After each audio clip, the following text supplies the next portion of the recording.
everyone, and welcome back to my channel. Now, you might have seen in a recent video I worked on this in a colouring chart. Now, I've not added any more shading yet. I'm filming this the same day, so I wanted to go in with the background. And then what I plan to do is I will let this air dry naturally, the background, and then we'll come back once it's completely dry and have a look at the paper. And that's probably the best way. I don't want to use the heat gun because that might cause crinkles and then it's going to destroy the plastic sheet that I've got behind. But this is Colouring Heaven's Gothic Fantasy issue, and it's nice to see a male character. It's nice to colour a male character. So the colours that I've chosen, I do need to pre-wet them. I'm using my Rembrandt paints. I'm going to go with a selection of blues, so I'm just going to activate these blues at the top here. Oh, I love these paints. I even like the feeling of them. I think I'll stay away from these because they're more turquoise colours. So I'll activate these colours. Just a few drops of clean water, and they really don't take long to activate these. Now, while I'm waiting for that, got my water ready, got my brushes. I've got these little clips. I'm going to clip down the paper. Now, sometimes I use masking tape or washi tape, but I'm a bit dubious about doing that because I think it'll rip the paper. So I want it right on the edge, really. And I'm not going to go to the edges. This might be an issue. If I do that, it's making the paper, you know, go in on itself. But we'll just go with it and see what happens. I'll use my Princeton Neptune number 4 brush. Please excuse the dogs, that's the neighbours next door. And then I'll use this one, what size is this, 6? The Billy Showell ones. So I'll pre-wet these. Now, the way that I normally do these sort of backgrounds, and I will try and do that as well in this video, I'll put the colour down and then I want to blend it out, blend the edges out. So I will use the smaller brush to place the colour and then the bigger brush to blend it out. They're not wet enough. Just take off the excess. And I'm going to go straight into the paint. I'm not mixing on the palette, I'm just going straight into the paint. I'm just checking that I like that colour. I want the background really to be quite vibrant. Now, I'm not going to be mega careful around, you know, the twigs and stuff, because I plan on going over them with possibly a gel pen maybe. And then the moon, I've not decided about the moon yet. I think it all depends on how this behaves. So a different blue. This one's a little bit darker. Push the colour out. And then with my clean brush now, I want to go all around the edges just to blend it out.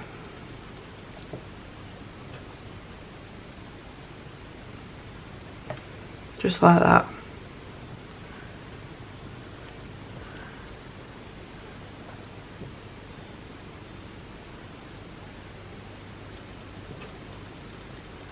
I'll do the same thing on the other side.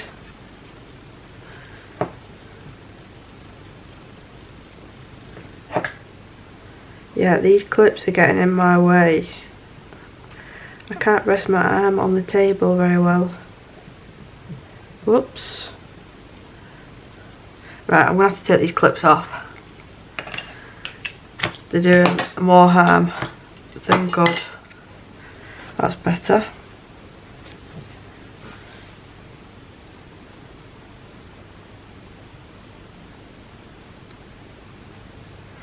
Let's try a different blue. Oh, this one's a lot deeper. I think I prefer this one actually. So So let's wet the edges.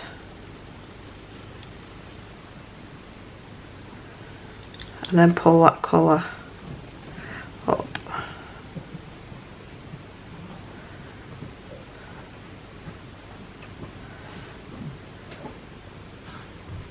It's just not behaving how I would like it to. You can see how it's going into puddles already. It's not letting me, it's not giving me enough time. And I totally understand that this is not watercolour paper, but when I've done this technique before, add a little bit more to this side, on this paper, it's not been too bad. I mean, I've had the odd issue.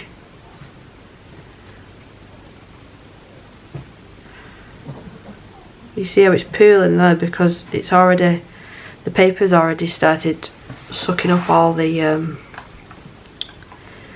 water. Let's add this down here, and then I'll add paint directly onto it. Not add any more paint to the brush.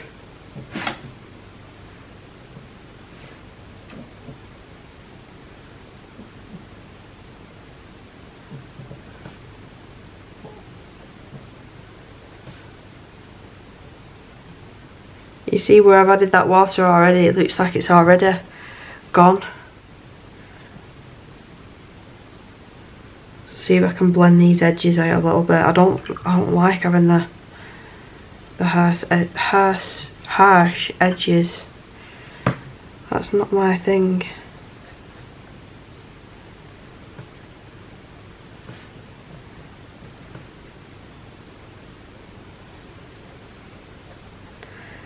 I don't think it's going to look very good this once it's dry.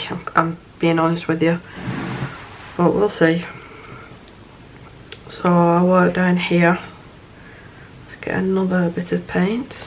Oh, my dryer's going off.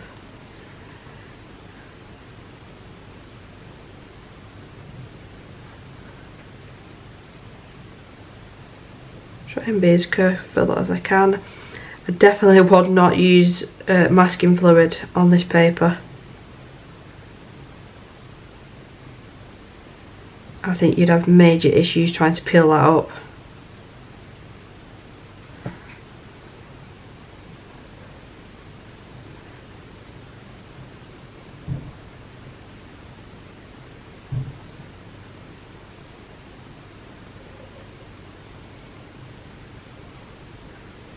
Let's get this last little bit.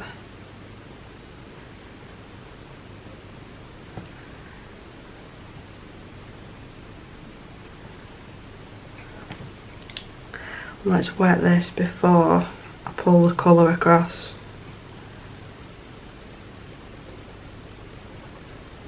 It's like instantly dries.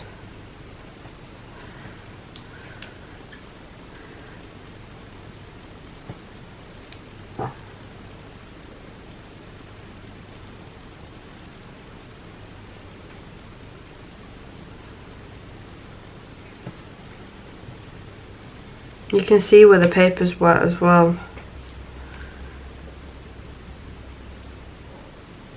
I think I need to do that area on the inside there just to make it match. So add a little bit more paint.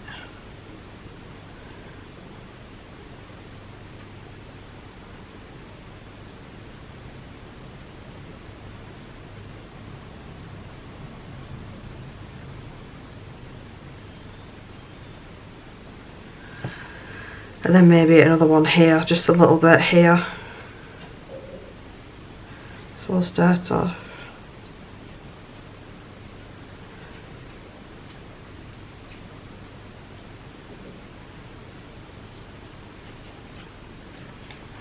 Then pop some clean water down.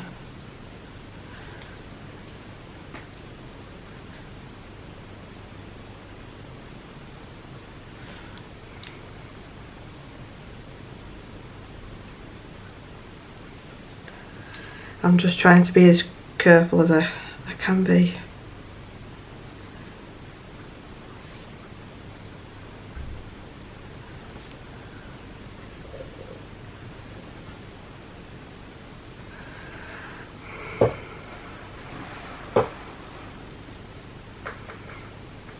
think I need to do that bit though. That leaves a bit weird.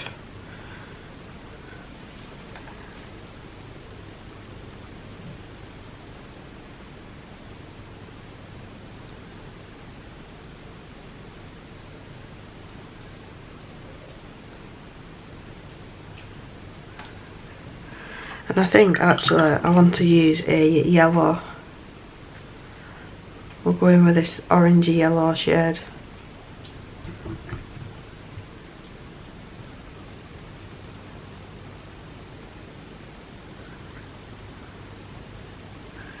I'll just pop a little bit of this down.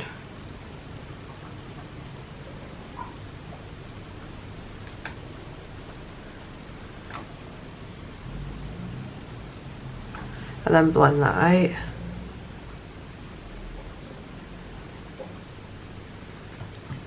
And then I'll pop a little bit on the left hand side, and then I'll leave this to dry, and we'll just have to come back to it and see how it's behaved.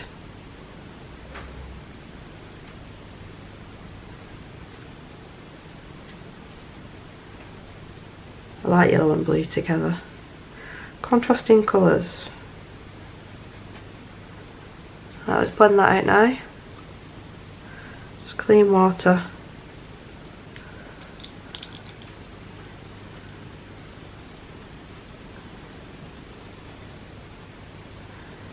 Right, so I'll probably leave that a good hour just to really give it a fair chance and see what I think.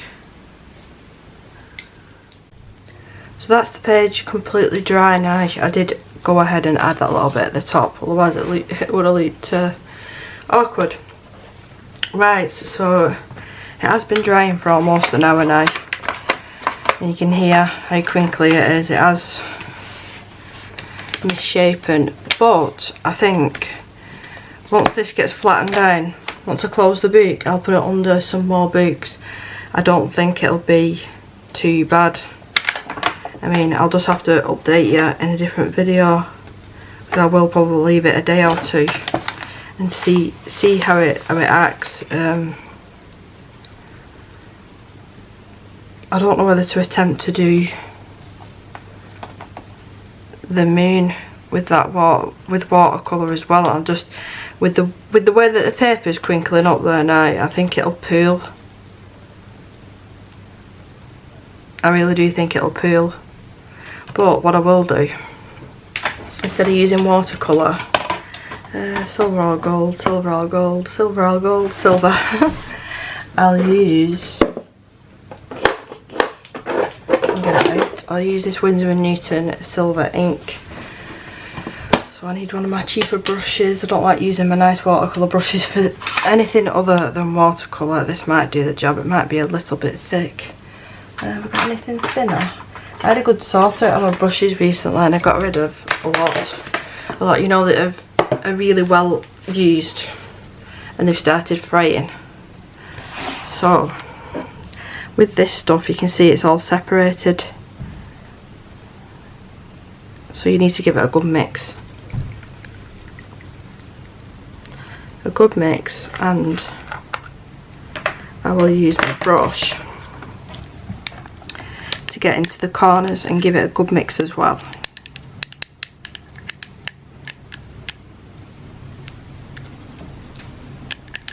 I've not used this silver one in a little while actually. I love the gold one. I need to get a new one. I'm running on empty. So let's get the excess and put it on here. Let's see how this reacts.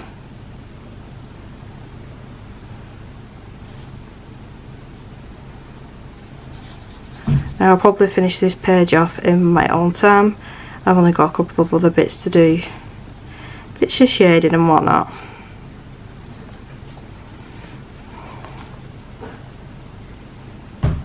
I might be alright with this brush actually, I might not have to switch over too much.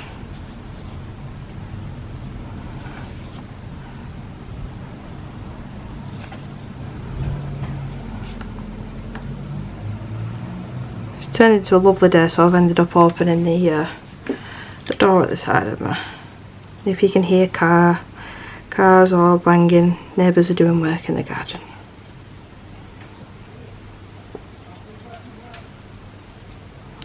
So if I lift it, oh, see how shiny that is. These strands of hair are going to be a bit of a hassle. Just cover them up like that.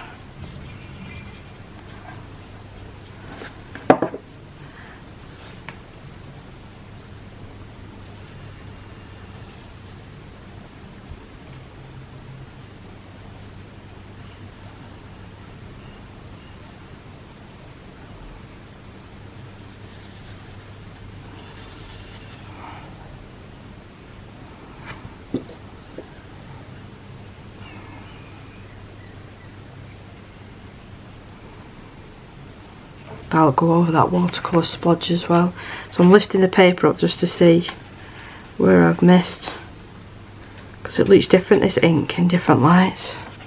You can see it's crinkling up already there. Good job this video is not going to be too much longer. Let's get this bit finished.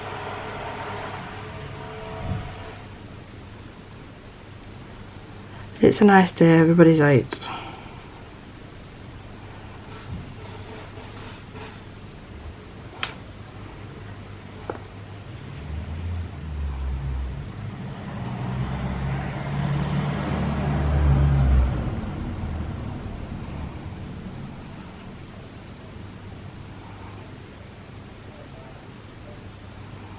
Try and make that look a little bit more straighter.